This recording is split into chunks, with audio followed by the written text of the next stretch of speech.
cumprir com o nosso primeiro princípio sistêmico: todos pertencem. Dito isso, eu agradeço a participação, a presença do nosso presidente da Comissão de Métodos Adequados de Solução de Conflito, Dr. Silvio de Jesus, do nosso professor Marcelo Perisoli, que passarei a palavra a ambos no momento oportuno.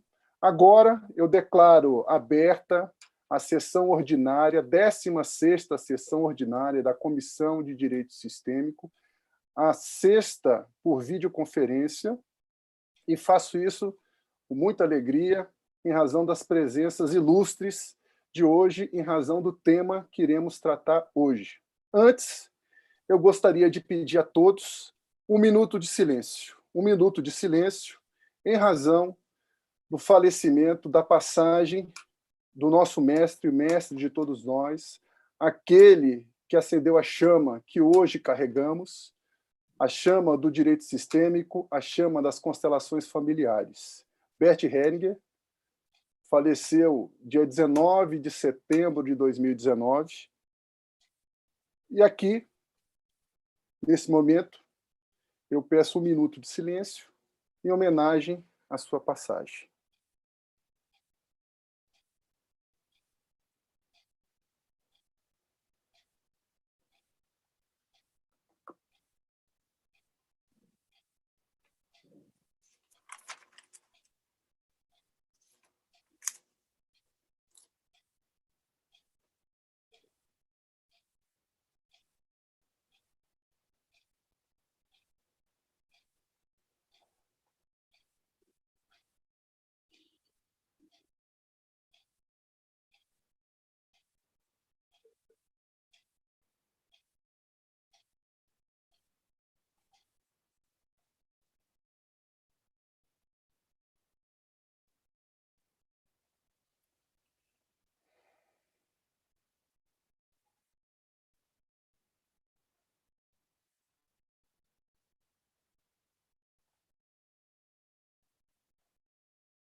Muito obrigado.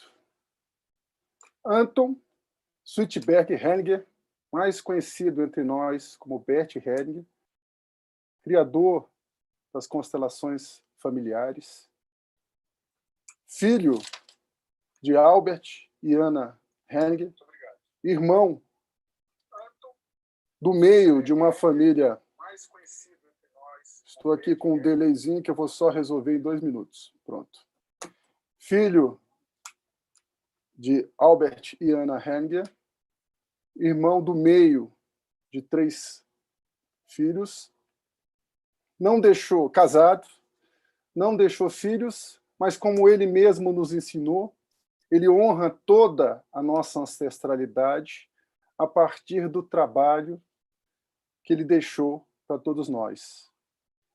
Teve uma produção literária destacada, mais de 100 obras, sendo a primeira publicada em 1995, A Simetria Oculta do Amor,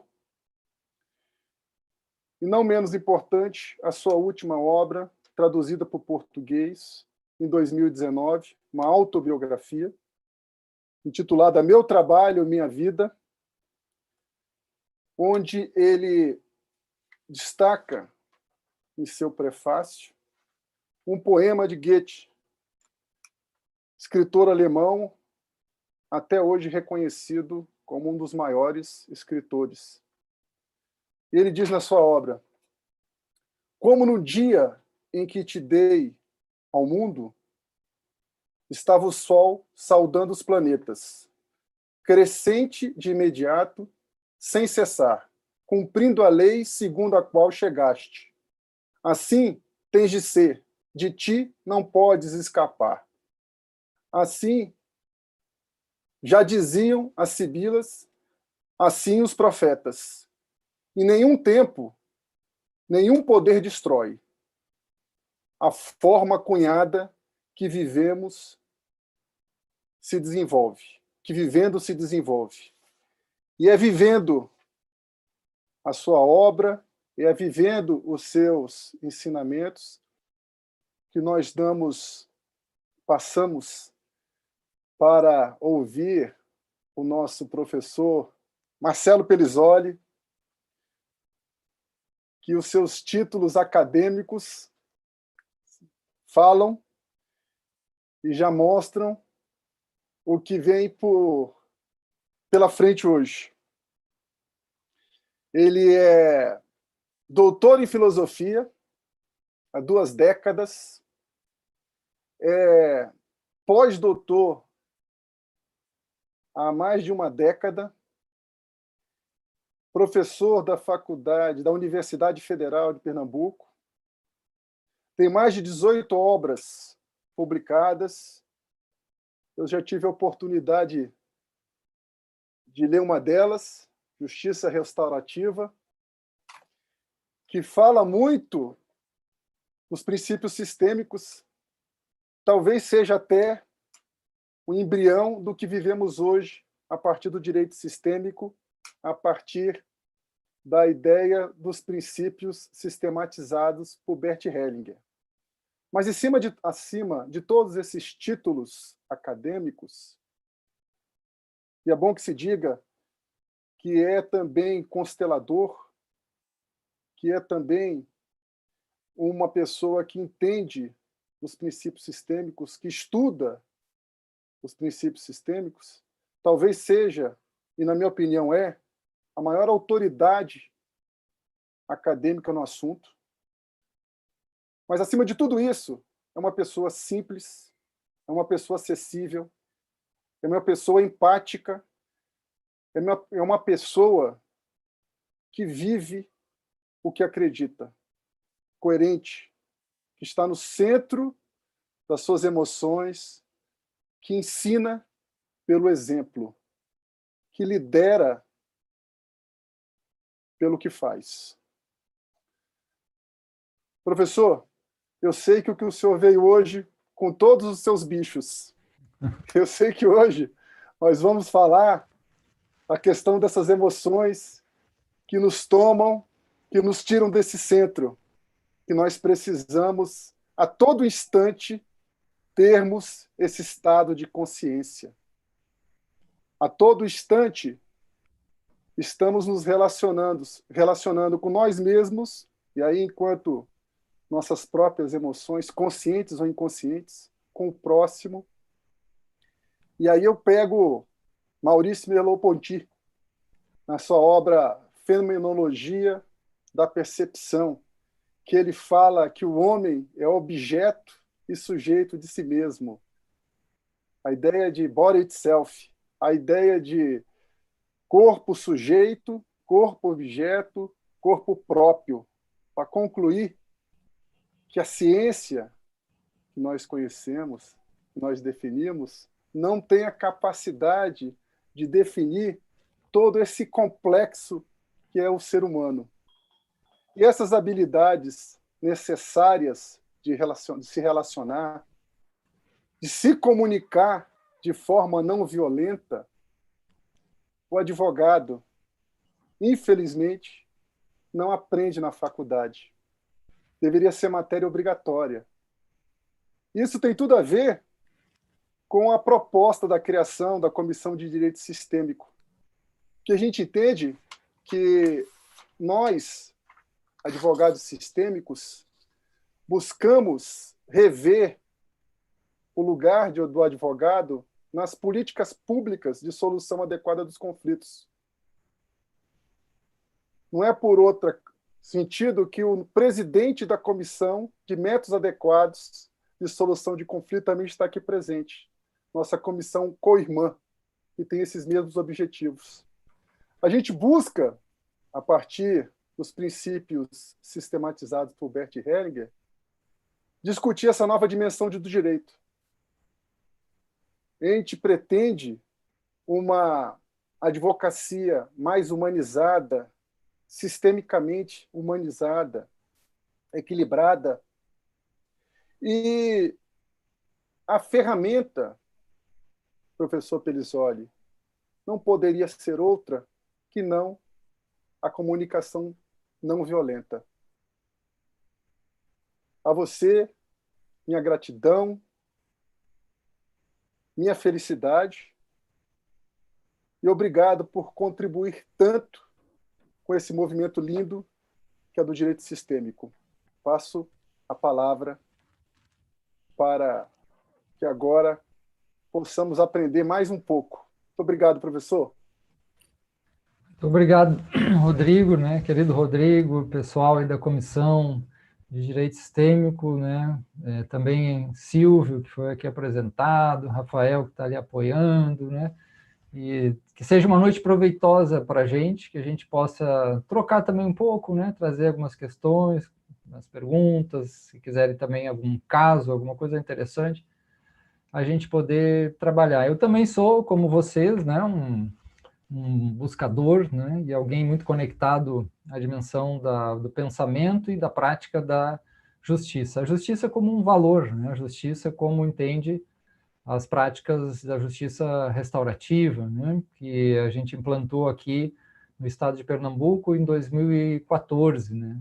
Mas o meu encontro com a CNV já é muito antigo, eu tive a alegria de fazer o curso de comunicação não violenta com o criador, né, o Marshall Rosenberg, em 2005, mas foi o mesmo período que eu conheci a justiça restaurativa e havia uma conexão muito grande entre essas duas filosofias e dimensões metodológicas para alimentar os projetos pilotos de implantação no Brasil, né, da justiça restaurativa. E então havia uma conexão muito grande. E de uns anos para cá foi introduzidos os processos circulares, que são umas metodologias muito interessantes, muito profundas, né, muito com uma dimensão simbólica muito intensa também, e uma dimensão até, às vezes, quiçá, se posso usar essa palavra, terapêutica, né, no sentido de presença. E é muito interessante. E nessa minha jornada, quando encontrei a CNV, foi um grande insight, obviamente, foi um caminho de muitos anos, né, e de prática. Até hoje eu tenho que ainda aprimorar algumas coisas, a gente está sempre, né, aprimorando, mas como eu venho originalmente da filosofia, eu tenho um apreço pelo grau de diálogo de saberes, pela ideia de encontro de fundamentações, qual a origem de certos métodos e como eles se encontram. E aí, nessa jornada, quando encontrava um caminho, um método, e método aqui para quê? Método basicamente, para lidar com as questões básicas da vida humana, da minha vida, dos meus relacionamentos e das vidas dos meus alunos, das pessoas que eu atendo, né, que a gente pode dizer que está muito carregada nível de conflito. E conflito fala de relacionamento, e relacionamento é uma palavra-chave para a compreensão da vida, né? Contato e relacionamento. Então, nessa caminhada, eu fui encontrando outros métodos, e a própria constelação familiar, né, em 2008, 2009, eu fiz a formação. E então, em 2014, a gente começou um processo de implantação mesmo da justiça restaurativa, de fato, no tribunal aqui do Vara da Infância e outras. A gente já implantou primeiro, começou na universidade, onde eu coordeno o espaço de diálogo e reparação, né, que trabalha com restauração. Hoje, esse nosso espaço, Rodrigo e queridos, é um espaço que a gente tenta disseminar essa ideia, porque ele é pioneiro na universidade brasileira. É o primeiro espaço que trabalha internamente, né, para resolver as dimensões de conflitos internos, relacionamentos com práticas restaurativas em universidade, né, e também com o CNV, e aí, obviamente, escuta empática, esses processos, e há 2 anos nós agregamos a constelação familiar também, oferecendo também a constelação familiar, seja em departamento, seja até para pessoas de comunidade externa também, o foco é interno, né, mas também. E de uns anos para cá eu também agreguei outros métodos, principalmente um que tem a ver com esse tema de hoje, né, que é os sistemas internos. Né? Vamos falar assim, porque existe a visão sistêmica das constelações, né, que vem da tradição aí de Bert Hellinger, em parte antes, né? Existe a visão sistêmica, que é, né, antiquíssima, existe a filosofia, a dimensão da biologia científica, que traz muito esse aspecto do ecossistêmico, né, sistêmico, principalmente com a obra de Berta Lanffe, né, em 1968, na Teoria Geral dos Sistemas. Então, essa palavra é muito ambígua, E às vezes ela é usada de vários meios, né? E sem muita precisão também. E quase que tudo é sistêmico, né? Mas também a gente tem que cuidar um pouco. Quando tudo é sistêmico, nada é sistêmico. Então, o que não é, o que está fora disso. Mas, enfim, são muito sistêmicos, e eu tenho enfatizado agora mais a dimensão interna, que é da família interna, que é uma outra metodologia que eu acho extremamente rica, que eu, né, sou uma das pessoas que está também trazendo para o Brasil. Isso vem dos Estados Unidos, né? É uma forma de trabalho mais interno, e os métodos são um pouco diferentes. Mas o escopo, a gente está lidando sempre com o quê? Isso é muito importante. Para que tudo isso, né? Para que todo esse caminhão de coisa? É tanto meta, tanta teoria, tanta coisa, né? Parece moda, né? Para que isso? Isso é uma pergunta importante, porque ela vai se conectar a uma outra que eu faço para os meus alunos. Qual a intenção que você tem quando você adota qualquer coisa, qualquer método? E eu digo também que a gente tem que ter um cuidado. Isso está lá em Platão, esse cuidado agora que eu vou trazer, que é o cuidado do fármacon. Fármacon, né, deu origem à palavra farmácia, né? A primeira importante tradução é um remédio. Então, isso eu aprendi muito com o Platão, mas também com o budismo tibetano, que a psicologia budista tibetana é um dos métodos mais profundos que eu já vivenciei e estudei, né? Os métodos, do grego metodosa, é caminhos, né, para realizar algo, eu tenho que saber para onde eu quero ir também. Qual o grau de intenção que eu tenho? O que aquilo representa? Como eu tô numa relação neurótica com aquilo, provavelmente. Então, nesse aspecto, o fármaco, a teoria que nasce para ser um remédio, também é a segunda tradução, né, que é uma tradução do fármaco, que é veneno. Então, como que os nossos métodos, as nossas técnicas, as nossas teorias, que no fundo está falando da nossa forma de olhar, como ela pode envenenar uma relação? É muito interessante perguntar isso, porque a gente, às vezes, põe uma confiança muito grande, e isso tem muito a ver com a cultura moderna, não a cultura antiga, não a cultura medieval, uma cultura principalmente moderna, da objetividade, do positivismo, que está muito, né, presente também nas ciências do direito, né? Tem muito a ver esse risco dessa confiança apenas no meio técnico. Então, a gente tem muitas técnicas, tem muitas teorias e muitos procedimentos. Se eu usar racionalmente esse procedimento, eu vou chegar a tal lugar.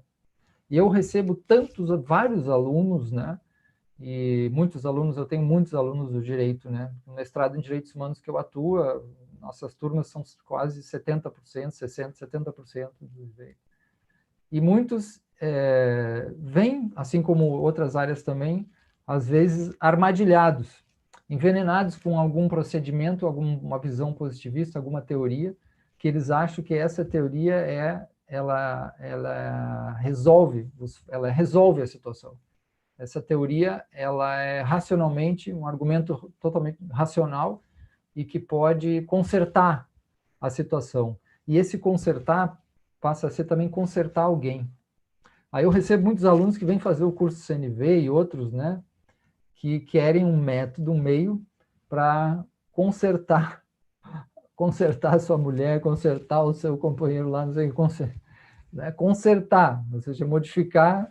Eu vou dizer uma palavra mágica, ou vou falar de uma forma assim que eu vou...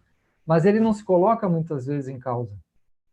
Ele não consegue ver que ele colocou a neurose dele, vamos chamar assim, em cima dessa dimensão do uso dessa teoria, desse método, dessa técnica. Então, isso a gente pode ser uma coisa muito, muito, muito grave, né? Se a pessoa coloca a técnica na frente da intenção, da energia do processo. CNV. Então, CNV em 2005, né? Foi um marco na minha vida. Hoje ela se expandiu muito pelo Brasil e algumas pessoas acham que é muito ligada a uma técnica, mas ela é, antes de ser uma técnica, ela é uma filosofia. Filosofia significa, no sentido mais profundo, né, um tipo de amor à sabedoria a serviço da vida, tá? Isso está lá na palavra original. Então, ela é uma filosofia, não acadêmica necessariamente, não, uma filosofia do coração. Então, só nessa questão do coração a gente poderia ficar já até um pouquinho mais tarde, até meia-noite aqui só falando, porque a palavra, a tradição do coração, que eu acho que é a tradição mais potente que está por trás da maior parte desses métodos, é a tradição do coração, está nas dimensões terapêuticas, dimensões espirituais, dimensões filosóficas. Ela foi muito alterada por essa cultura objetificadora, né, mecanicista, moderna, né, que pega essas dimensões e coloca ela numa área sentimentalóide. Então, CNV eu vou estudar, eu tenho que ser bonzinho. E aí as pessoas ficam pé da vida, né, muitas vezes, porque tem que ser bonzinho, aí vai levar pau do outro e vai perder no jogo do poder, né, da vítima e do algoz, né. Então, não é uma coisa boa. Ou eu vou ter que entrar num lugar de fragilidade. Lugar de fragilidade. Muitas pessoas têm medo desse aspecto, quando toca nesses aspectos do coração. Mas coração, em primeiro lugar, não é uma palavra sentimentaloide. A palavra coração, ela significa núcleo. Ela tem a ver com centro relacional. Então, a vida humana, né, as formas de compreensão mais profundas, mais concretas de vida humana estão dentro da biologia. Tá? Vai falar porque é muito concreto, de contato. E o coração é uma dimensão mais preciosa, mais sensível do contato, onde fala da nossa condição, da nossa identidade, como sendo também alteridade, como sendo também a rede de relações, principalmente aquela rede de relações que são tecidas mais próximas desse coração, né? Pais, mães, pai, mãe, né? Filhos, a linha de ancestralidade que pega as relações que vêm de trás, as relações laterais que você adquire, as relações que estão na frente que você projeta no futuro, nos filhos, as relações que estão no alto, as relações que estão embaixo, né? Mais da terra, né? Então, a gente poderia ficar muito tempo falando sobre a filosofia do coração, mas Marshall Rosenberg, ele dizia, a CNV é uma forma de entrada na dimensão compassiva do ser humano. Só que o próprio Rosenberg, né, o estilo dele de ser era muito a tradição do coração pela coragem, muito firme, muito transparente, muito forte, porque a gente tem a ideia de coração apenas, né, muitas vezes sensível, mas tem o coração cordis, né, da coragem. E o coração também está na dimensão das mais essenciais daquilo para que existe, né, os métodos de conflito, por exemplo, a própria justiça, né, o judiciário, e a ideia de justiça se liga a isso. O quê? O acordo. E aí vocês que têm alguma base da dimensão sistêmica sabem que a grande parte dos acordos, e aí tudo que se envolve esse acordo no nível material, humano, etc. e tal, ele está numa dependência imensa do acordo originário, que é o coração dessas pessoas ferido, e aí disparando os seus protetores, os seus lados, suas partes raivosas, e aí a gente fala do sistema interno, né? Mas no meio desse sistema interno, de multiplicidade da nossa mente, que eu posso falar um pouco mais, quando a gente fala de coração, a gente está falando de núcleo, a gente está falando de self, chegou a um lugar mais assentado, chegou a uma presença fundamental, chegou a um lugar que eu enraizo algo, porque esse lugar me conecta, por exemplo, uma das coisas, com os ancestrais, né? Com os pais, me conecta, isso antes de constelação familiar, tá bom? Isso é muito antigo. Me conecta com o enraizamento da vida. Por isso que nós nos chamamos homens, né? No sentido geral, mulheres e homens gêneros, no humanos, né? O homem, no sentido do humanos, que vem de humus, terra, que foi fertilizada pela, né, energia, né? Como céu e terra, aí toda a mitologia antiga trabalhando esses aspectos. E no centro disso está a dimensão de conexão com a vida e com as pessoas, e a afirmação da vida, que diz sim a essa vida, né? Diz sim a essa vida, porque tem uma conexão nessa raiz mais profunda do coração. Tem sofrimento, tem desânimo, tem ferimentos, tem tropeços, tem muitas coisas, mas a raiz não foi extirpada, não foi arrancada. CNV, antes do método, é uma presença no mundo.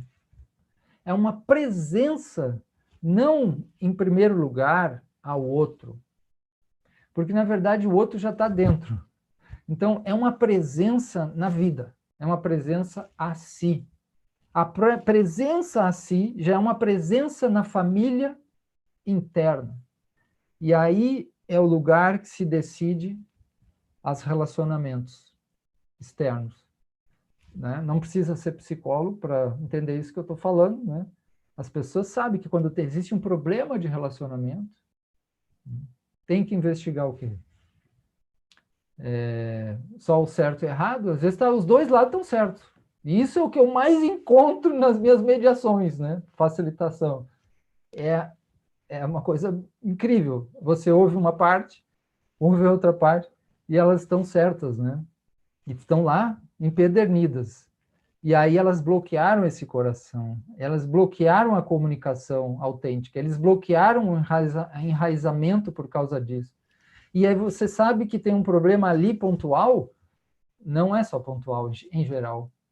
Infelizmente, ou felizmente, esse problema que está sendo aparecendo nessa presente é uma reprodução de algo que já aconteceu. E quem é constelador aqui deve estar me entendendo muito bem. Isso não vem das constelações também. Isso as constelações pegam como sabedoria, né? Algo que vem da nossa história, da nossa infância, do nosso passado também, e que provavelmente se projeta em cima daquilo que a gente chama de conflito. E aí o conflito também se torna uma oportunidade. Então, quem trabalha profundamente com conflito não quer apenas dissolver. CNV não veio para apagar o conflito apenas. Né? Eu aprendo com o conflito e eu vejo aquilo que está vivo com as emoções e com o conflito, porque as emoções não são burras apenas e loucas e instintuais no sentido de agora a minha raiva vai acabar com tudo, a minha tristeza, elas são mensageiras, né? Elas falam da qualidade do contato que essa história de vida está produzindo para esse sujeito.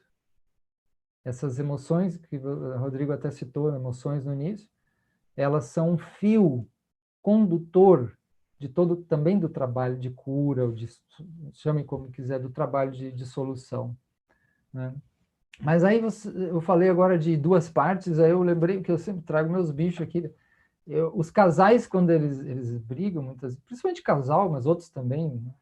Eles acham que tem um de um lado ou do outro. Né? Aí a gente pega e diz, olha para esse bicho aqui. Como é que ele é? Ele tem duas cabeças, né? Ele tem duas cabeças, como se fosse, mas se você olhar para baixo, ele tem um corpo único aqui. Então é uma boa metáfora, né, de como que às vezes a gente está no mesmo nível, né? A gente vem do mesmo lugar. Tem lugares semelhantes, e esse lugar, já vou resumir, do sofrimento. Do sofrimento, porque sofrer, a gente sofre por amor, sofre a vida. Significa que o sofrimento tem a ver com a afirmação da vida também. Mas é difícil para as partes, né? Às vezes estão olhando para o lado, para onde ela está olhando. E elas não olham para si. E não conseguem olhar mais para o outro. Não é assim quando a gente briga, a gente não consegue olhar para o olho do outro, porque é muito impactante, como dizia Levinas, o visage, né, d'autrui, o olhar de outrem me toca. O olhar, se eu consigo ver de verdade o olhar de alguém, isso traz algo que me afeta, né? Isso é muito importante. Na verdade, isso vem antes de Levinas, está em Sartre, né? O olhar do outro me desnuda. Como eu olho o outro? Por que eu olho o outro dessa forma mais bloqueada, agressiva. Né? O que está acontecendo dentro de mim para eu entrar nesses lugares de agressividade? Então, nessas minhas jornadas, eu também elaborei 5 etiologias dos conflitos humanos, 3 delas a partir da CNV, uma a partir da visão sistêmica e outra a partir de algumas teorias, principalmente da tradição tibetana. Então, para mim, existem 5 causas universais estruturais, etiologias universais dos conflitos humanos, né? E conectando isso com a questão dos nossos ferimentos do coração, né? Então, as pessoas estão brigando, elas dizem, porque eu estou certo, ele está errado, porque ele é egoísta, porque ele é isso, por aquilo, é por poder. Não é esse causa estrutural, não é por isso que as pessoas brigam, né? Tem coisas mais profundas que a gente pode conversar sobre isso. Mas eu estou falando demais, Rodrigo. É só me interromper, Silvio, amigos, porque senão eu não paro. Mas eu posso contar uma história, porque história também é legal. Por favor, fique à vontade. Tá. Tem uma história que é muito significativa, que eu conto muito. Eu dou muito curso, Rodrigo, para a Justiça, né? Só esse ano são 7 turmas do Tribunal Regional Federal do Trabalho. E eu sempre conto, porque aí tem muita ligação com mediação, né? E eu gosto muito de contar essa história para os mediadores, facilitadores restaurativos e tudo. Que é as histórias do Nasruddin. Nasruddin, eu tenho divulgado muito, isso é um autor ligado à tradição árabe, né, Sufi, é maravilhoso, é lindíssimo, né, de séculos atrás. E aí o Nasruddin, ele toma vários papéis, né, advogado, não sei o que, professor, né, mendigo, e aí uma vez ele se torna juiz leigo. Está lá o Nasruddin, no primeiro dia dele, se tornou juiz leigo, né? Vai lá julgar um caso, quem é que chega litigando lá? O casal. O casal chega, cara, entra a mulher, e aí começa, esse homem, eu não aguento mais. Ela não tinha estudado nada de CNV, né? Ele não presta, ele não tem jeito. Ele sempre faz isso, ó os pecados que a CNV, sempre, ele nunca, né? Ele é rótulo, né? Aí chantagem, etc. E aí ele sai sozinho na noite, ele não sei o que, ele mija fora da privada, ele nos joga as roupas. E começou a largar um monte de coisa, né? Eu não aguento, eu odeio ele. Aí o Nasruddin, né, tinha uma visão de CNV, né? O Nasruddin tinha estudado CNV há 500 anos atrás, né? Aí ele ouviu, né? O que é a mestria desse lugar? É a escuta, gente. A escuta é um negócio mais difícil que existe. É o mais difícil e mais potente. Coração é uma qualidade de obediência à vida. O que é obedecer a algo maior?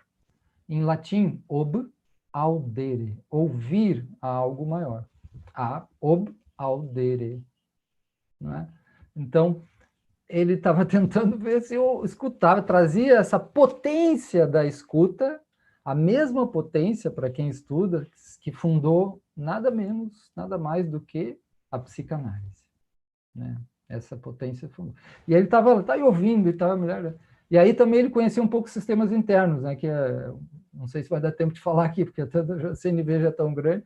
E aí ele diz assim, mas que parte sua odeia ele?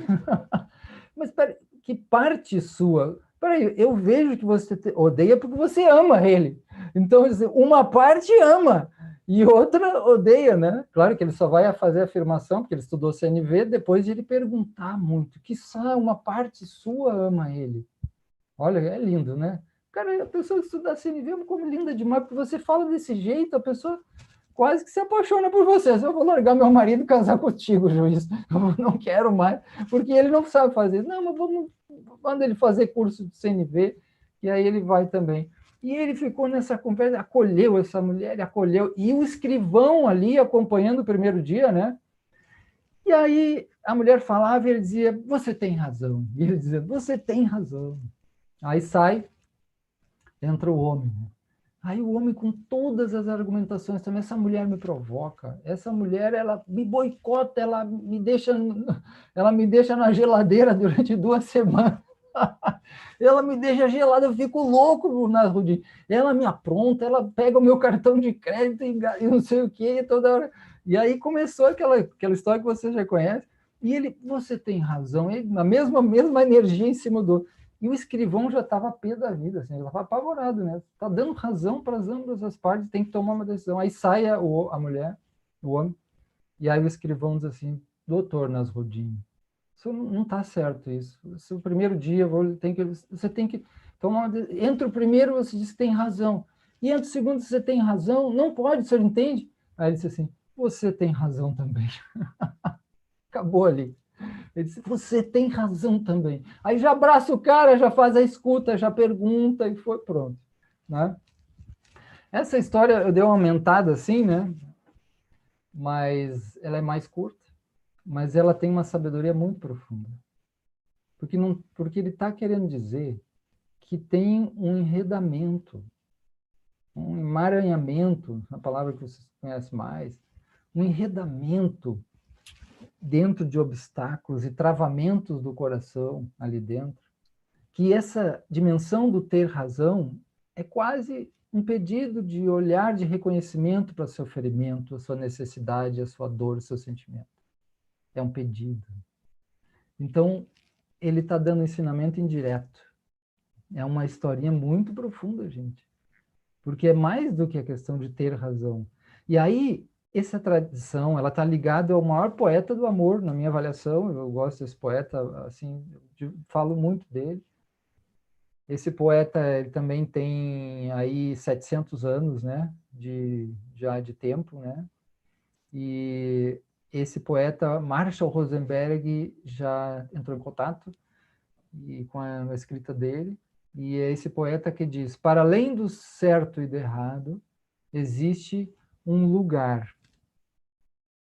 Veja que poeta, ele tá, né, você tem que interpretar aí, né? Esse lugar não é um lugar físico, as pessoas têm, às vezes, lugar físico, né? Às vezes não tem nada, é tão terrível o nosso país, tão tragédia, que vocês não tem mais. Mas aqui ele está falando um lugar interno, que depois eu acrescento kairos, né? O tempo, né? Né? Como o outro aspecto. Qual o tempo que existe? Existe um tempo que nós nos encontramos como ser humano, onde tem mais potência, onde aparece mais essas coisas que a gente está falando. Que, na verdade, eu fico angustiado porque isso que eu estou falando brota de uma experiência. Isso é uma coisa que precisa ser experienciada. Ex, do latim, é fora. Peiras é limite, perímetros. Então, a gente se limita muito, né? Dimensões das nossas venenos, por isso que eu falei do início de fármaco. A gente toma remédios, né? Remédios teóricos, remédios religiosos, remédios do direito, remédios da filosofia. E eles nos envenenam também, porque é capaz de eles fechar para a experiência da alteridade do outro, para a experiência do algo mais profundo, né? Então, aqui, para além do certo e do errado, existe um lugar e um tempo. Somente quando esse tempo se abre, somente quando ele se abre, nós nos encontraremos. Que tempo, que lugar é esse? É da escuta. É o tempo onde há possibilidade de encontro real, de presença. Porque quando você vai para uma relação com a dimensão do passado, você mata o presente. Olha que interessante, Rodrigo, Silvio, amigos. Trágico, né? Mas tem um sentido por que isso ocorre. Nós, na vida, né? A vida é conflito, porque é relação. Tá? Relação é conflito, conflito é relação. Tendemos muito a olhar cada momento, que é sempre novo, sempre presente, muito a partir do passado e da repetição. Então, nós usamos a energia fresca, viva desse momento, a energia que você, né, do seu alimento, do ar, das relações, do sistema, dos ancestrais, a energia de vida presente, pulsando, celular, né, para alimentar coisas do passado, que não existem mais, tá? Por isso que eu também já aproveito e convido vocês no Instagram, amanhã eu vou fazer uma live que é sobre o real e imaginário, que é uma das coisas mais importantes que existe. Por quê? Porque boa parte dos problemas, vamos chamar mais aqui problemas mais no sentido interno, que é a base de todo problema, quase, né? Conflito interno, psicológico, Até onde ele é imaginário? Então, esse é o tema de amanhã. Então. Mas eu quero perguntar se isso está fazendo sentido para vocês. A gente começou a falar dimensão do coração, a gente falou de relação, de qualidade de contato que a gente está tendo, como existem muitos bloqueios, e a gente fala de conflito e agressividade e violência, né, comunicação não violência, como algo que está bloqueando esse lugar que eu estou falando, esse lugar que é um lugar natural, mais natural. Nessas tradições do coração que Rosenberg está, ou mesmo eu vejo isso na visão de Bert Hellinger, eu vejo tantos grandes pensadores e mestres, há um lugar dentro de nós mais intocado, mais conectado com a vida.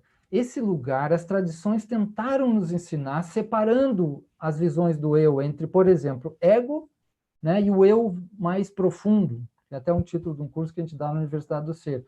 Mas as tradições são cheias. No caso dos sistemas internos, que é a teoria que eu trabalho mais, a gente fala de self. Então, self tem a ver com esse centro mais profundo. E vocês lembrem que, principalmente nos últimos anos, né, de Bert Hellinger, como essa ideia de centro e vazio e dimensões tomou uma importância muito grande. Então, só que aqui tem conexão, mas não é exatamente a mesma coisa. Self é o nosso eu mais profundo. O que eu quero dizer com isso? Que, por exemplo, também na justiça restaurativa, quando alguém comete uma violência, uma agressão, um dano, etc., a gente pergunta como? Ah, ele fez isso, fez isso? Não. A gente tenta pensar assim. Eu vou usar as palavras que o pessoal utiliza, depois eu vou traduzir. O que estava acontecendo na sua vida naquele momento? O que se passava no seu coração, na sua cabeça? Que necessidade estava em jogo? Aí agora eu vou traduzir. Com que parte sua você fez aquilo? E a parte sua mais profunda ficou onde, querido? Onde é que ela está? Aí, quando a gente chama a família dele, não é que essa parte começa a aparecer?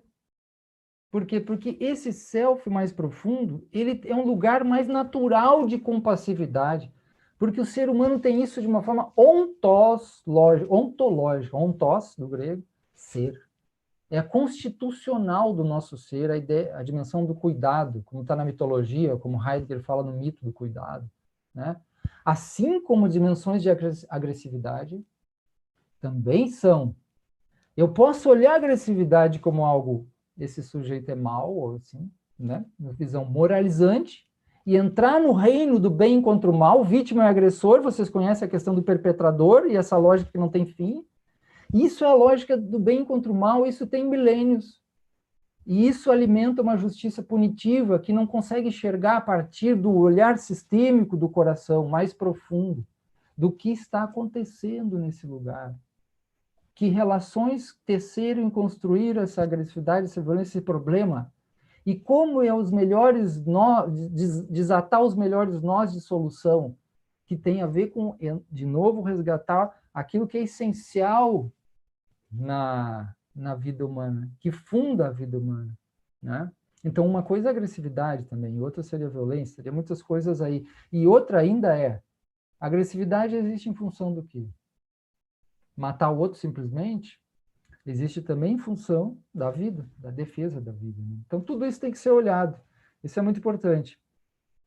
Não sei se está fazendo sentido, né? Eu estou conectando aqui, porque era uma conversa mais livre, eu não preparei nada, então eu estou conectando várias dimensões que eu já frequento, né, de CNV, as tradições do coração, constelação familiar, visão sistêmica anterior, sistema interno, e a própria prática restaurativa, porque elas têm uma enorme conexão. Então, para mim, interessa o coração dos métodos. E a partir do coração, desse lugar mais essencial, aí eu posso ter, né, me preparar e usar recursos que são chamados meios hábeis, meios de habilidades para ajudar alguém. Quem? Eu, em primeiro lugar. Porque isso aqui envolve o usuário. Esses métodos, pessoal, não sei se avisaram vocês, eles envolvem a pessoa que está botando o pé ali, vai puxar e arrastar você, né? Vai arrastar você para trabalhar suas sombras, a sua história, né? O seu sistema, e o seu coração vai entrar em jogo aí. Fragilidade, trauma, né? É uma coisa muito interessante também para trazer as dimensões de traumatização, que é uma outra palavra para feridas do coração, tá? A tradição do coração, ela é muito grande nesse aspecto. Hoje a gente fala tecnicamente, né? Dimensões bioenergéticas corpóreas, nervosas, né? Enfim. Está fazendo sentido isso? Professor, eu tenho Diga. aqui, o senhor está perguntando se está fazendo sentido, total sentido. A ideia é exatamente essa conversa livre para a gente poder beber dessa sua fonte infinita de sabedoria, de conhecimento, de amor ao conhecimento, de filosofia, conceitualmente até falando. E o pessoal parece estar também gostando bastante, porque a Rosângela registrou aqui no chat do YouTube, foram boas colocações, a Miriam também está acenando positivamente. A Rívia Maia pediu para falar um pouquinho, ficou curiosa com a, com a girafa, já viu o dragão, ficou curiosa com a girafa. A Denise, que é da nossa comissão de direito sistêmico, está falando, fez um comentário numa parte que o senhor tratou sobre a escuta ativa. O que mais? Maria Helena também está achando ótimo. A nossa audiência está se manifestando pelo que eu posso compreender das manifestações escritas no chat da melhor forma possível. Estamos todos gostando. Por favor, continue. Legal, certo. Então, eu vou tentar colocar tudo em conjunto essas questões ali, né? Por exemplo, uma que foi, a gente falou rapidamente, mas é um coração da situação também, que é a escuta, né? Então, a escuta é a dimensão, como eu falei, das mais preciosas, né? E ela está dentro de uma palavra que é muito utilizada de uma forma errada e que muitas pessoas sabem que é um grande remédio e dizem muito isso, o que falta nessa família é diálogo, o que falta nessa escola é diálogo, o que falta nesse ambiente de trabalho, a gente, né, é diálogo. Mas aí quando vai dizer assim, eu tentei, a gente teve um diálogo e se estapeou, quebrou a cara ou foi agressivo. Não pode usar a palavra diálogo se não tiver duas condições. A palavra diálogo, nas tradições, ela assenta em dois grandes pilares. O primeiro ele é muito difícil porque ele tem um grau de, aí você falou Merleau-Ponty, é um grau de corporificação, de receptividade, que outros autores falam de abertura, qualidade da abertura. Não é uma coisa fácil porque é a forma como você foi estruturando o seu contato com a vida, que aí vai ter mais bloqueio, mais amor, menos amor, é como você estruturou isso a partir das suas histórias, das suas dificuldades, do seu pai, da sua mãe, do seu ambiente, tá? Então, isso é o que vai interferir muito na qualidade de presença no mundo, na presença ao outro, que é a base da escuta, gente. A escuta, ela não é da ordem do intelecto. Não é. O intelecto, ele participa do processo, mas a potência da escuta é uma qualidade de presença, de energia, energia mesmo, como Einstein falava, porque isso é bem concreto, uma qualidade da energia, né, que te dá intenção, intencionalidade, foco, consistência, né, dimensão de presença no outro. Então, a escuta envolve a presentificação, a corporificação e uma abertura onde tem um tipo de silêncio. Se não há um silêncio interior, significa que eu não consigo abrir espaço para receber algo do outro. E essa relação, ela é condenada. Ela é condenada pela minha história. Você entende? Pelo meu corpo. Pelo que eu carrego, condena essa relação. Porque não tem capacidade. Então, a pessoa vai... E por isso que eu disse que funda a terapia. Porque ela vai para a terapia para desbloquear algo, né, no contato com o mundo. Com sexualidade, que é a relação, com vitalidade, com criatividade, né, com maturidade.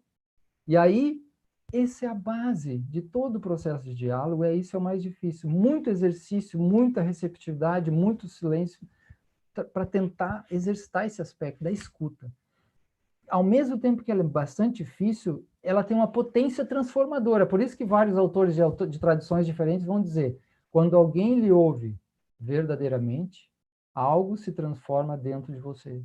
Isso é líquido e certo. Alguma coisa sai diferente ali. Você tem uma outra percepção, uma outra qualidade de leveza, ou algo acontece no seu corpo, na sua mente.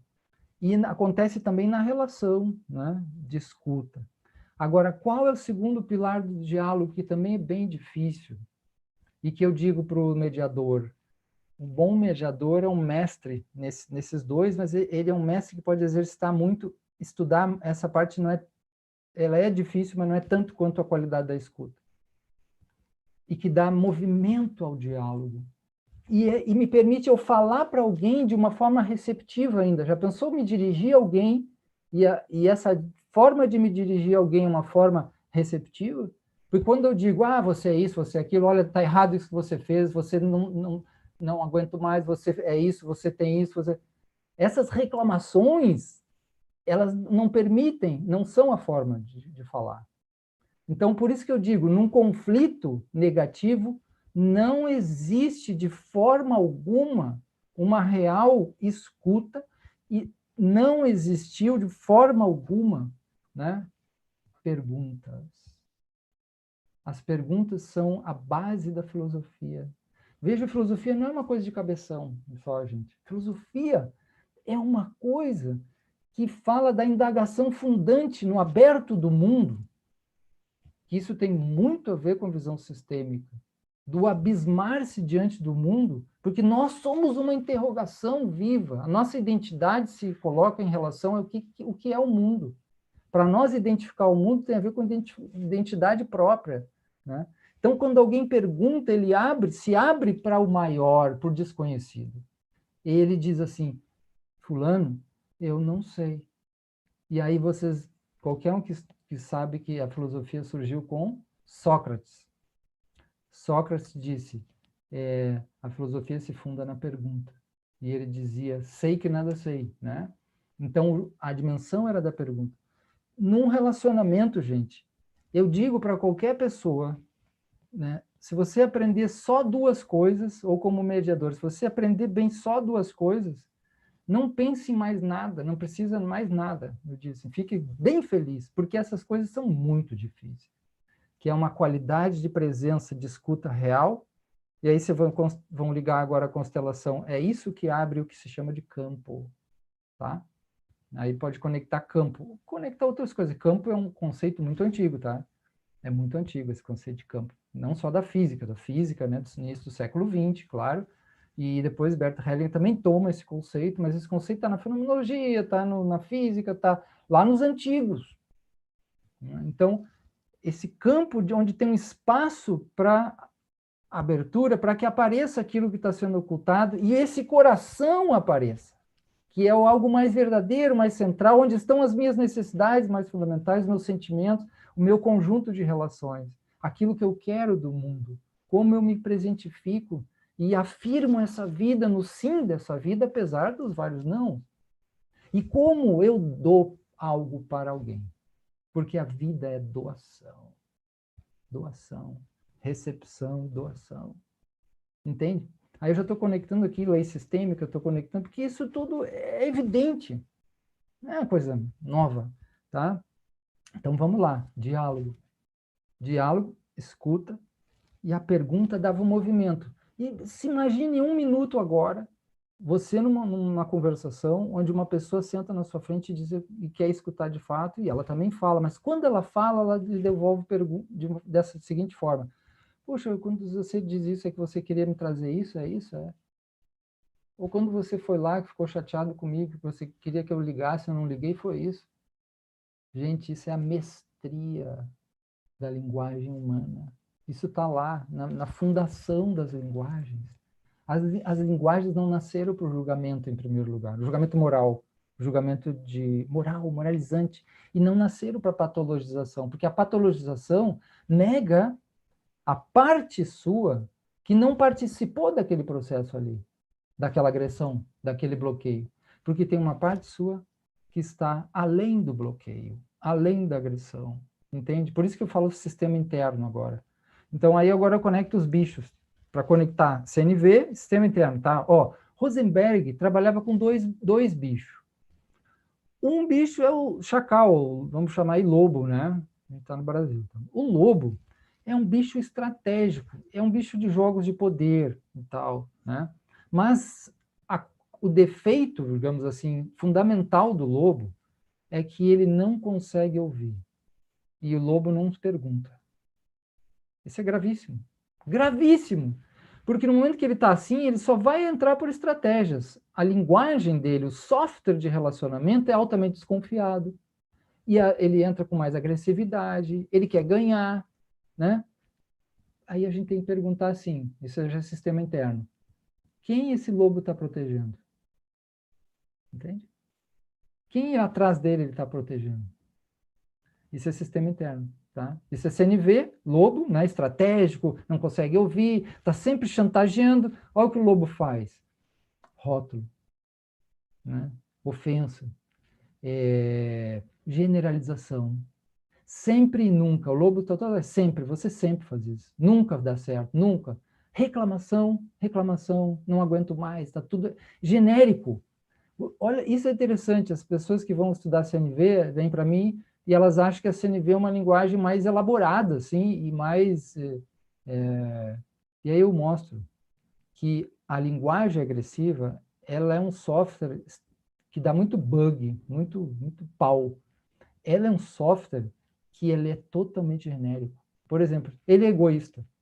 Gente, ele é egoísta é uma generalização que não serve para nada, não tem definição. Porque você tem que dizer assim, ele comeu todas as maçãs ontem, hoje, há 10 dias. Isso é o fato no mundo. Então, a CNV trabalha com fatos no mundo. É realista. O que aconteceu? Aconteceu porque ele bateu a porta, ele assim, de fato, ele é um cara muito durão. Da onde o durão? Já entra outro aspecto de julgamento. Então, toda a questão que o Rosenberg trabalhava pedagogicamente é você resgatar a girafa em você. Então, você já tem duas partes aqui, ó. Teoria das partes é o sistema interno, tá? Por isso que eu botei sistema interno. CNV, sistema interno. O sistema interno, ele olha para a multiplicidade da sua mente, para suas formas de organização, porque você não é sempre, né, um advogado ali sentado. No bar, você outro com a sua mulher, você está lá, daqui a pouco entra a sogra, você já quer dar um soco. Você é o time perde, você joga uma panela na cabeça do cara. E eles, como é que vocês... Aí perdi a cabeça. Claro, quem entende disso sabe que foi uma parte dele. Quando eles perdeu a cabeça, isso vem da tradição, né? É uma sabedoria. Ele se afastou de uma dimensão mais de gerencial, né? De racional, neocórtex. Na verdade, ele se afastou do coração. Então, por que Rosenberg traz a girafa? Porque ela tem o maior coração dos mamíferos terrestres. Entende? E a girafa, ele tentou colocar nessa qualidade da escuta. E girafa não é um bicho fraquinho, pessoal. Não é bonzinho, ele também vai lá, né? Tá certo que é assim, engraçadinho aqui, é bobinho. Mas você vê, a girafa é a força do coração, é o acordo originário, é o cordial, né? Como diz Cristo, né? É o cordial. O cordial é um ideal humano, porque é voltar à casa, né, do pai. O que é essa casa do pai? É o seu centro. Isso tudo é metáfora. É o self. É o eu maior. É a dimensão mais profunda que está ligada à ancestralidade, que está ligado às potências da vida e está ligado à própria aceitação da morte do ego. O ego é mais superficial, né? Enquanto essas dimensões do self são mais profundas. Mas vamos lá, então, aí, cuidado com a CNV, porque muitos iniciantes, e eu vejo o pessoal que está trabalhando isso às vezes, cair nesse problema. Eles opõem o lobo à girafa. E aí acaba dizendo que você tem que, né, superar o seu lobo. O que vai acontecer? Então ele está de novo caindo na lógica do bem contra o mal com a CNV. De novo ele está querendo sufocar uma parte sua que não é má. Ela está tentando lhe ajudar da forma dela.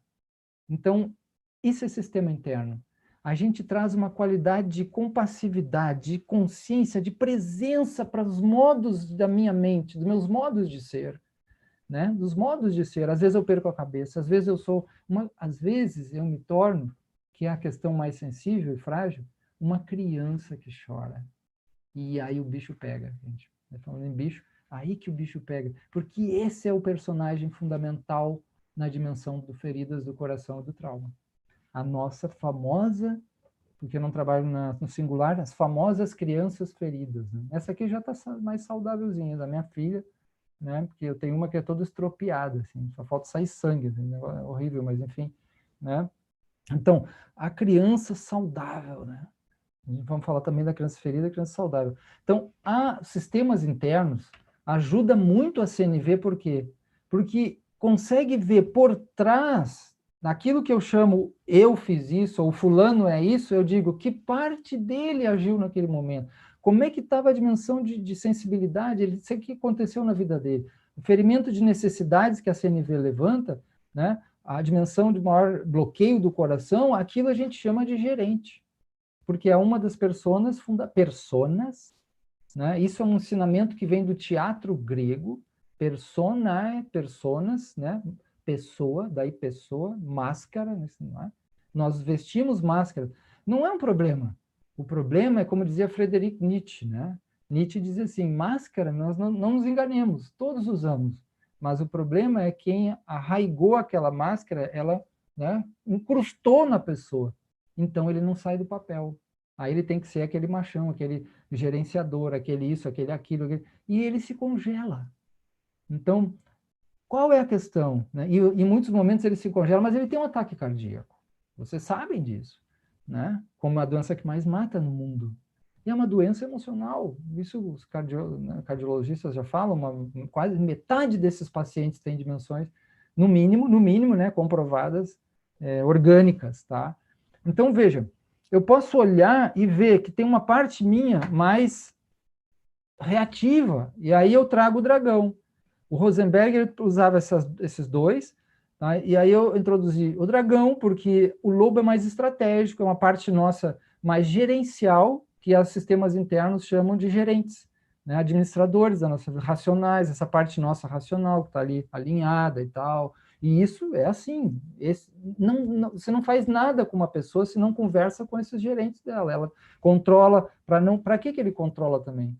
Para não entrar nos lugares de sofrimento, para não entrar nas dimensões traumáticas, para proteger, né, dos medos que essa história tem, para não olhar. Por isso os segredos de família, gente, constelação.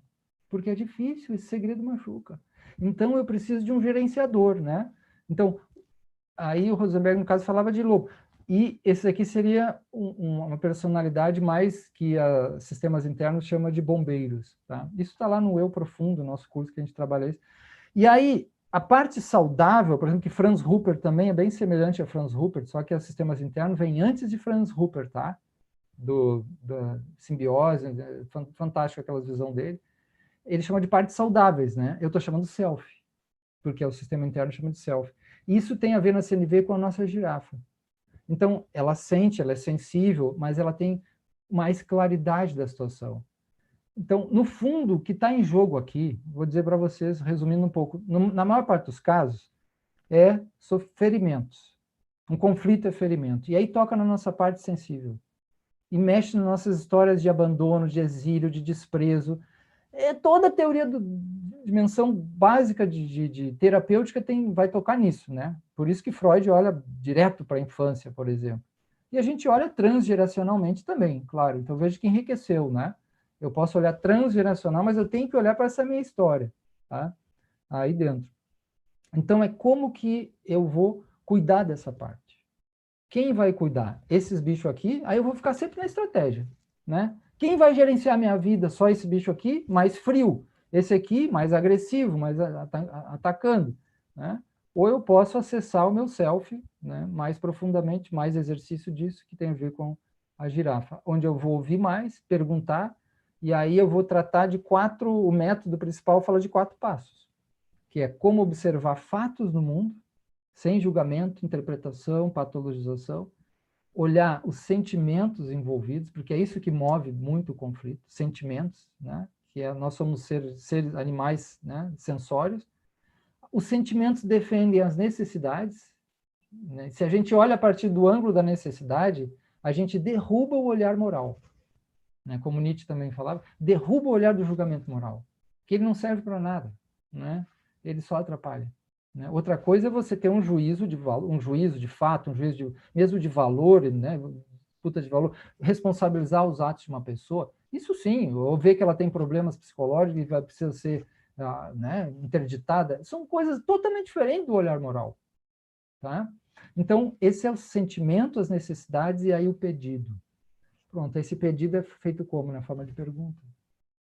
Então, veja que coisa fabulosa que é a CNV. E aí eu tentei conectar um pouco os sistemas internos, porque eu vou olhar a minha multiplicidade dos meus modos de ser, né? E vou acessar, tentar acessar as dimensões mais profundas, no relacionamento, né? Que passa pela minha autopercepção, autoempatia. Isso é interessante também, Rodrigo, Silvio, amigos. As pessoas pensam que CNV, eu pergunto para ela, como começa a CNV?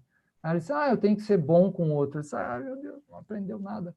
Ela diz, eu tenho que escutar o outro. Melhorou, mas não funciona. Para a maioria dos meus alunos não funciona. Eu tenho que escutar o outro. Porque eu estou dizendo para uma parte baixar a guarda e sem dar uma retaguarda, né? Então, o que acontece? Esse sistema da pessoa interno, ele está com às vezes, vários problemas, bloqueios, problemas sistêmicos, problemas de necessidade, problemas não sei o quê. Isso determina o relacionamento, a comunicação, porque comunicação não é falar só. Falar é o auge, né, da situação. Né? Então, como começa a CNV? Começa na autoempatia. Autoempatia. Leva essa aí, pessoal. Autoempatia. Autoaceitação da afirmação da vida em mim, apesar do sofrimento, da dor. Sim, em meio, mesmo ou não, sim. Uma parte minha, muito provavelmente, na dor, vai dizer não. Suicídio, né? Então, para nós, na terapia de sistemas internos, porque às vezes é uma coisa muito pesada na dimensão, né, do suicídio, assim, do pensamento suicida, por exemplo.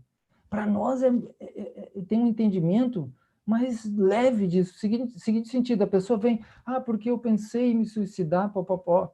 Não, eu vou mostrar para ela, a gente vai chegar a esse lugar de que uma parte dela, um aspecto do modo de ser que foi encontrando como saída isso, gente. E aí, se a gente consegue, quando uma pessoa desiste dessa ideia, porque ela saiu desse estado mental e está competindo com outros estados mentais, com outras dimensões, entende? Aí você faz uma constelação com uma pessoa dessa, o que acontece? Não é que ela acessa algo muitas vezes mais profundo, ela entra num choro, numa dimensão de... Ela acessa outro lugar. Lembre, né? Além do certo e errado, existe um lugar. Esse lugar é o lugar do coração. Então, a constelação, como os outros métodos, são métodos do coração. Para mostrar essa afirmação e lidar com os fardos. Porque vinde a mim, quem tem os fardos pesados, porque o meu fardo, né, é leve. A gente pode carregar junto. Isso é uma metáfora. Então, a vida dentro de nós, materializada numa metáfora lá, Buda, Alá, não sei quem mais, está dizendo, vinde a mim que eu sou algo maior, porque dentro de você, você é filho disso. Você não tem a vida, querido. Você é a vida em andamento. É muito diferente.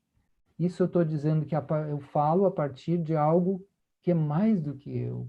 Então, um terapeuta, um mediador, ele vai ter uma conexão nesse lugar, desse algo, e a presença dele, mais do que o método, vai levar a esse lugar de confiança, sim, a vida. Entende? Está fazendo sentido isso? Que a questão importante é o sentido. Né? Faça sentido. Conectando tudo, né, professor? A Fátima aqui, ela pede a indicação de um dos seus livros que, para quem nunca leu nada sobre isso, possa ter um conhecimento melhor sobre esses sistemas internos. Achei interessante a sugestão, a solicitação dela. A gente tem... pode também ver... Eu tenho feito muitas lives também sobre isso, né? Eu acho que uma forma introdutória, porque o livro principal é o Terapia dos Sistemas Familiares Internos, tá? Mas eu confesso que ele é um livro complexo, porque é um livro quando foi montado naquele contexto de muita tentativa científica, de dimensões de diálogo científico em relação a afirmação de uma teoria que, né, que se mostrou válida, né? Então, mas esse livro, tá? Mas aí, talvez dimensões mais introdutórias, né, para você olhar para isso, porque isso, na verdade, envolve teorias de trauma, tá? Envolve, por exemplo, pessoas da psicossíntese entendem um pouco mais fácil. Psicossíntese tem uma conexão, porque pessoas que trabalham, por exemplo, as tradições do budismo trabalham a multiplicidade da mente, fica mais fácil também. E quem estudou Jung também fica mais fácil, porque Jung fala de self, né? As tradições que falam do self. Então, isso tem uma conexão em várias coisas, né? Mas o livro principal seria, né, a terapia dos sistemas familiares internos, né? Mas aí também pode ver os nossos materiais que tem na Universidade do Ser, entra lá, tem alguns materiais também, eu acho, que eu trabalho junto com a Universidade do Ser, né? No Instagram, Unidocer, o meu Instagram, marcelo.pelizoli, a gente está sempre fazendo alguma coisa sobre isso, porque eu acho muito importante essa prática, né? Primeiro, a compreensão da multiplicidade do nosso funcionamento. Depois, o trabalho todo tem a ver como que eu faço esse concerto, né? Como maestro mesmo, concertando um concerto, né? Esse maestro nas minhas vontades, nas minhas formas de ser, né? Quando eu quero perder a cabeça, quando eu quero me suicidar, quando eu quero, quando eu sinto muita emoção, o que está acontecendo. Então, eu posso ver isso, são modos de ser, são partes, e se eu tenho a presença a mim, esse é self, esse é o cultivo desse self, né? Então, eu posso fazer isso com técnicas de meditação, a gente usa técnicas de meditação, a gente usa terapia mesmo, né? Que é um processo muito terapêutico, onde um ajuda o outro, mas é muito próximo de uma escuta empática, tá? Tem muita conexão com a escuta empática. Você usando a escuta empática, você tem um canal muito bom de acolhimento, de transformação, né? Desde que saiba fazer a real escuta empática, né? Porque não é fácil, não é fácil, não é mesmo, tá? Então, por exemplo, a tradição do Carl Rogers, que alimentou a CNV. Então, vale a pena olhar o Carl Rogers. A própria CNV, né, que vem de um psicólogo, o Marshall Rosenberg. O livro Comunicação Não Violenta é um clássico, todo mundo tem que ler, né? O livro Comunicação Não Violenta. E se alguém quiser aprofundar, eu também tenho o curso Eu Profundo, Terapia dos Sistemas Familiares Internos, lá na Universidade do Ser. Tem um curso lá que para quem quer conhecer um pouco mais. Tem outros materiais, tem live, tem, né? E a gente, qualquer coisa, aciona a gente lá, a gente manda alguma coisa mais ali, a pessoa quer pesquisar no site ou no Instagram, Universidade do Ser, tá bom? Maravilha, professor. Eu estou vendo aqui as perguntas que foram feitas, foram todas sendo respondidas ao longo da sua fala, ao longo da sua explanação. Vamos passar agora, professor, enquanto a gente dá uma observada aqui, se há alguma outra pergunta, algum outro questionamento, se o senhor não quiser mais fazer uso da palavra, a gente passa para o Silvio, que está aqui nos ouvindo, para ele poder também dar uma participação e falar um pouco da comissão que ele bem preside. Silvio, se você puder falar um pouquinho, e aí depois a gente volta com o professor para responder as perguntas, se tiver, ou então para fazer o encerramento. Lembrando que eu hoje estou até de gravata amarela para destacar esse setembro amarelo da prevenção, da campanha da prevenção contra o suicídio, que o professor também já trouxe alguns ensinamentos, já trouxe algumas observações sobre isso, e que tanto a CNV quanto a própria constelação familiar traz uma atuação bastante eficaz, bastante profícua, bastante terapêutica com a questão do suicídio, né?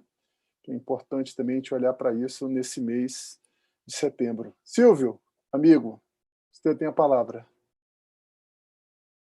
Tá, você tem que liberar o seu microfone, Silvio.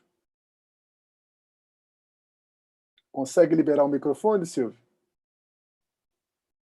Deixa eu ver se eu consigo aqui para você.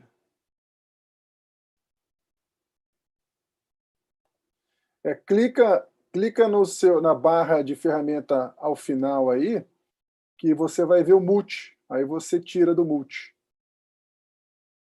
Está funcionando? Na sua esquerda. Aí. Estamos te ouvindo, amigo. Liberado. Está me ouvindo? Está me ouvindo? Ok.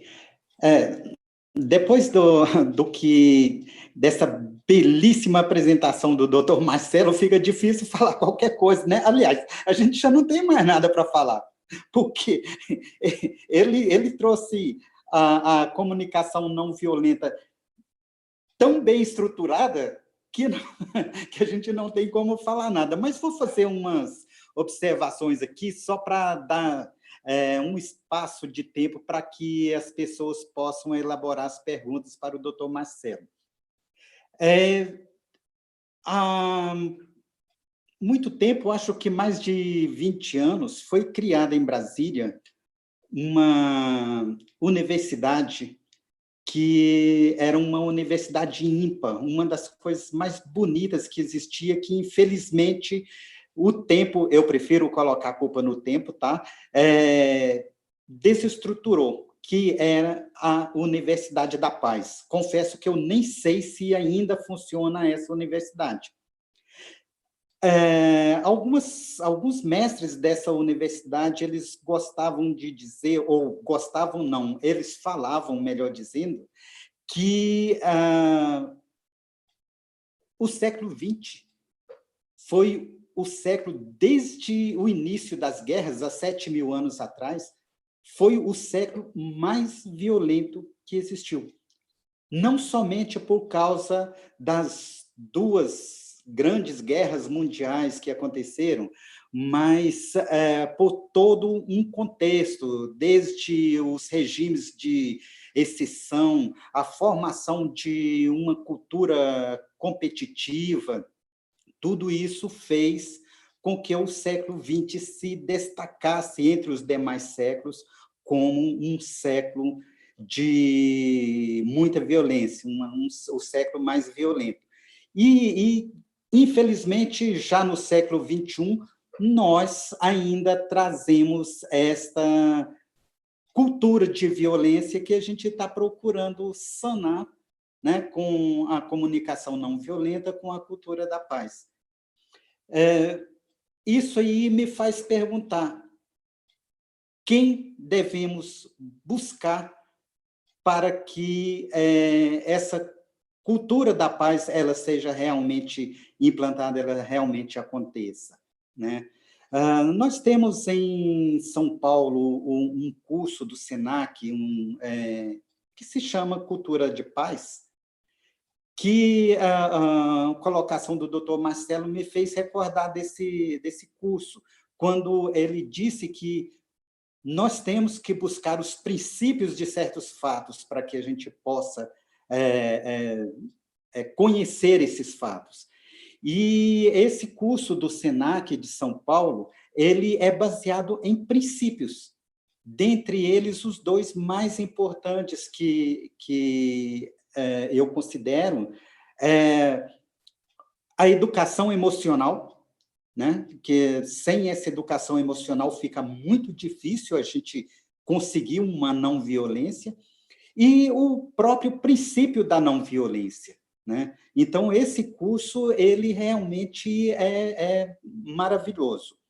E o que eu coloquei antes, onde ou para onde a gente deve levar a cultura de paz, a comunicação não violenta. E a gente chega numa pessoa que eu gosto muito, que é o Gonzaguinha, quando ele diz: eu boto fé na fé da moçada, eu acredito na rapaziada. Então, não existe local melhor para a gente levar esses instrumentos, me permita, professor, eu chamar de instrumento, para se chegar à não violência para as escolas. As escolas é o local da gente buscar a modificação de uma cultura, no caso da cultura violenta, transformar para a cultura não violenta, para a cultura de paz, né? Então, na mediação, quando a gente caminha para um determinado lado, nós temos a mediação escolar. Fazendo mediação escolar é uma forma da gente chegar, mas eu vou muito mais acima no sistema educacional, quer buscar as universidades. As universidades, nós temos a juventude que é contestadora, a juventude que gosta de uma autoeducação.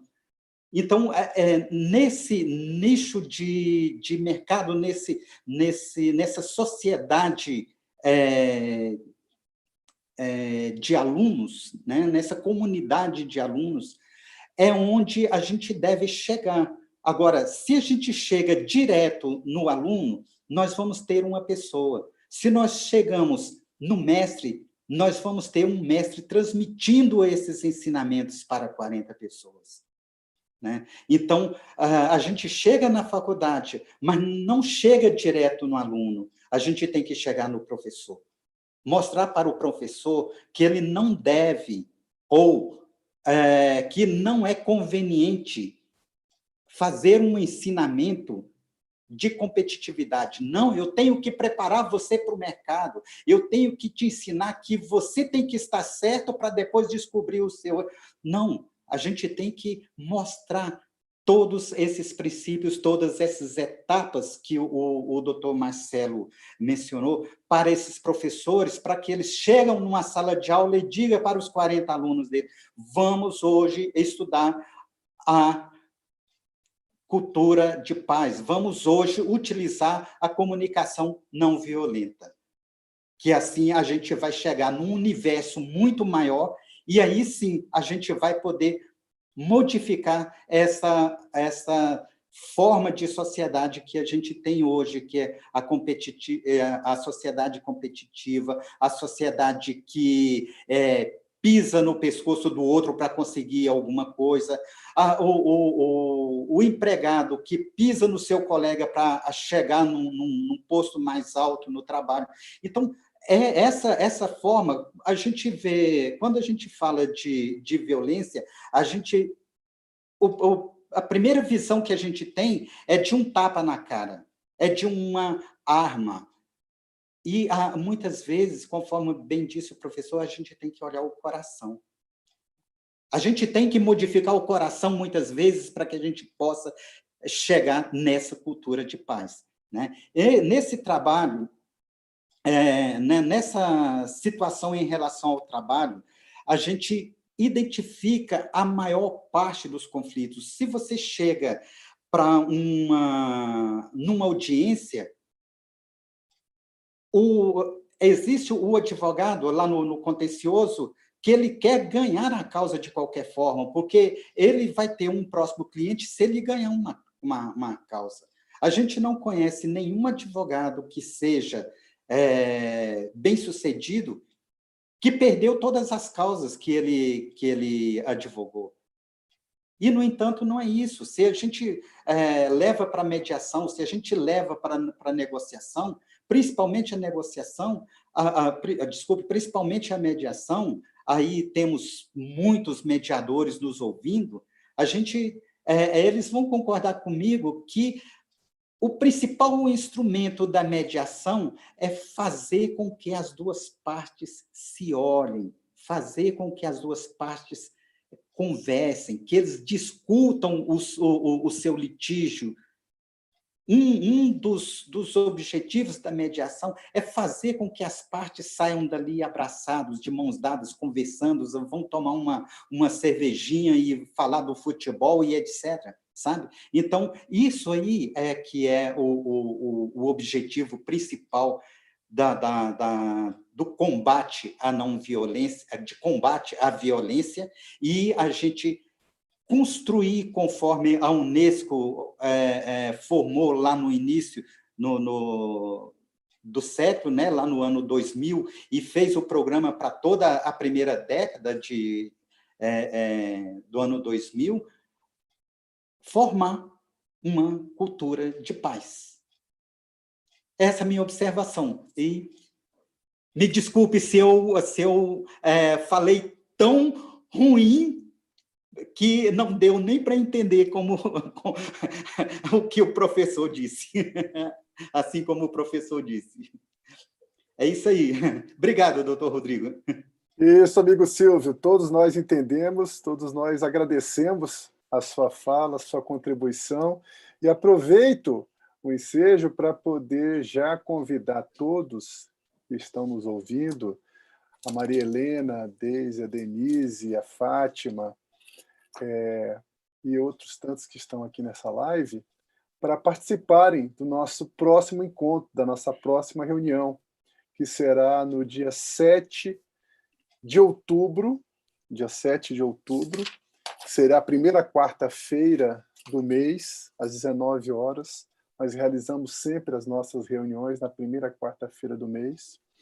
E, na oportunidade, professor Marcelo, nós estaremos com a presença do Dr. Yuri Rotter, que ele vai falar sobre a humanização do direito, que seria a cultura da paz, a pacificação, que também é uma das nossas bandeiras, é uma das nossas propostas no movimento das comissões de direito sistêmico. Professor, pois não, Silvio. Me permite? Pois não, porque eu fiquei tão empolgado com as palavras do doutor Marcelo e que até assim. esqueci de falar da minha comissão.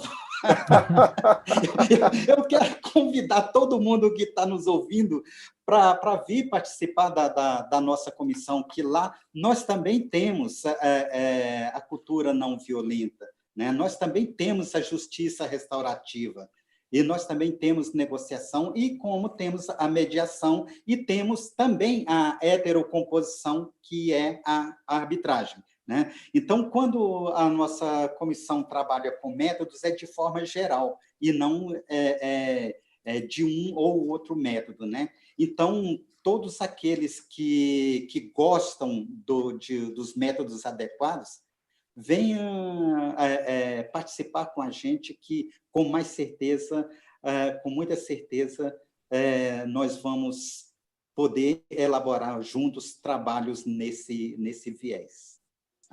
É isso aí, obrigado. E desculpe interromper. Que isso, Silvio, maravilha. Eu só queria fazer uma retificação. A data da nossa próxima reunião, da nossa próxima sessão, é dia 7 de outubro. Fica aqui o registro. Antes de devolver a palavra para o professor Marcelo Pelizori, para ele fazer as considerações finais, eu gostaria de dividir aqui a tela para poder passar para o professor um singelo registro dessa ocasião. Só um instantinho, por favor.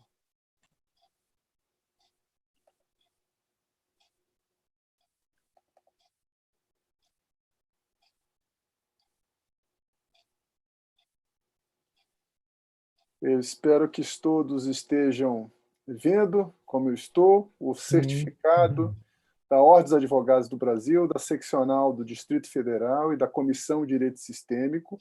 Oferece o presente certificado, o senhor Marcelo Pelizori, em reconhecimento por ministrar a palestra online Comunicação Não Violenta e Sistemas Internos, realizada no dia 2 de setembro de 2020, Brasília DF. Gratidão, professor. Eu que sou grato, é honrado também, é uma honra para mim, né? O AB é um instrumento, né, tão importante na cidadania e na luta, justiça social e tudo isso, né, brasileira, e de criação de espaços mesmo de justiça, né? Eu fico honrado, muito obrigado, né, Rodrigo, né, a todos vocês da comissão, especialmente, né, Direito Sistêmico. Obrigado. Professor, o senhor tem a palavra. Eu observei aqui que as perguntas foram respondidas ao longo da explanação, e então eu lhe devolvo a palavra para as suas considerações finais, deixando desde já o registro da nossa honra em poder recebê-lo, em poder ouvi-lo, em poder aprender sobre a comunicação não violenta, sobre os sistemas internos, sabendo que isso tudo é só a ponta do iceberg, que todo o mistério está dentro de nós mesmos. Já diz aquela frase, né? Ou te decifra, ou te devoro, ou te devoro. Não é isso? É verdade. É isso aí. São muitos caminhos, né? Mas precisa da intenção de caminhar, motivação, precisa de disciplina, né? e precisa de decisão, né? Decisão constante. Eu decido a cada momento, apesar das dificuldades, apesar das procrastinações, apesar de tantas seduções, né, de coisas que nos afastam, né, do mais profundo, de viver as coisas também simples da vida, né?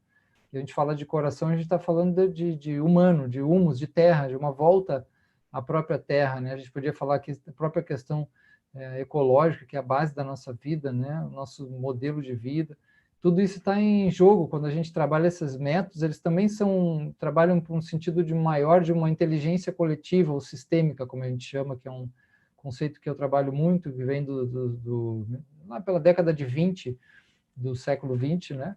Na sociologia, trouxe esse conceito importante das inteligências coletivas, e também o que a gente está fazendo, ele contribui para algo maior, e esse algo maior tem a ver com essas inteligências coletivas que respondem à dor do tempo. E outra expressão que a gente usa é o Zeitgeist, é o espírito do tempo. Então, esse espírito do tempo, provavelmente isso que a gente está vivendo em escala, não é no Brasil, que muitas pessoas estão assustadas com o que está acontecendo no Brasil, em escala mundial, em vários lugares, né? Uns mais, outros menos. A gente está com situações de muita agressividade das pessoas, de grupos, né, de políticos, e de um intenso bloqueio, assim, que é uma forma difícil, mas também talvez a possibilidade de uma forma de quando vem à tona sombras, né, de cura também. Então a gente entende que o espírito do tempo pode ser muito difícil, né, porque isso envolve como que a nossa civilização ela caminhou, no sentido de incorporar tantas dimensões de afastamento do mais profundo, do enraizamento do humano, do coração, dos relacionamentos, que os ancestrais nos ensinaram. Todas as grandes tradições enraizadas, elas têm como fundamental o ancoramento nos seus ancestrais e o respeito aos ancestrais, as dimensões da própria tradição, que não é conservadorismo necessariamente, as dimensões de conexão com a terra, né, com o que a gente fala. Por isso que a palavra humildade é uma das palavras mais importantes que existe como virtude, porque ela indica uma pessoa que está enraizada nessa vida simples, ela não está enlouquecida, ela não está neurótica como o Édipo que sai e mata o próprio pai, ela não está, né, perdida, distanciada tanto do coração. Então, esses trabalhos todos que a gente faz, tudo que a gente citou aqui, eu considero pequenos, né, partículas desse espírito do tempo, de inteligências coletivas que vão caminhando para a cura. Eu conheci outras áreas, eu trabalhei muitos anos na área ambiental. Então, na área ambiental tem um movimento muito intenso de salvaguarda do planeta, da sustentabilidade, que vai depender do nosso futuro, por exemplo. Na área de práticas integrativas em saúde, na área de alimentações orgânicas, ecológicas, na área de produções sustentáveis, a gente está vendo na área dos direitos humanos, tudo isso, quando você olha esse grande guarda-chuva, você vê um movimento que não aparece tanto, né? Mas é esse movimento que é o espírito do tempo, que é a força de algo maior que movimenta essas pessoas dentro dos seus defeitos, dentro das suas imperfeições, como todos somos, né? Mas há uma urgência enorme de cura nesse planeta, cura de trauma, cura de conflitos, cura de doenças, cura de desvios, né? Cura de desenraizamento nos nossos ancestrais, na vida, na natureza. Então, a CNV e todas essas dimensões que a gente falou hoje, elas são uma parte desse movimento. Por isso que eles têm muita força, porque eles vêm em função de algo que resposta a algo maior. É como se os nossos filhos, os ancestrais, clamassem por essa mudança. A humanidade é muito difícil para algumas pessoas verem, porque elas calculam em termos de uma vida humana. Elas calculam em termos de 80 anos, né? Ou de menos. Então, isso a gente tem que calcular como algo maior também, né? As mudanças são muito grandes, o que nós já passamos, muito grandes, e vão continuar sendo sempre grandes. E essas mudanças são a possibilidade do novo e de uma nova construção. Essa construção, com certeza, ela vai responder aos anseios mais profundos, né, do ser humano. Então, é isso que eu tenho, agradecendo novamente ao Rodrigo e a todos vocês.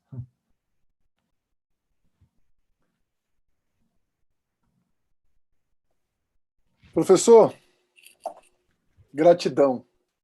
Silvio, amigo, Também. muito obrigado pela participação. A todos que nos acompanharam até agora, muito obrigado.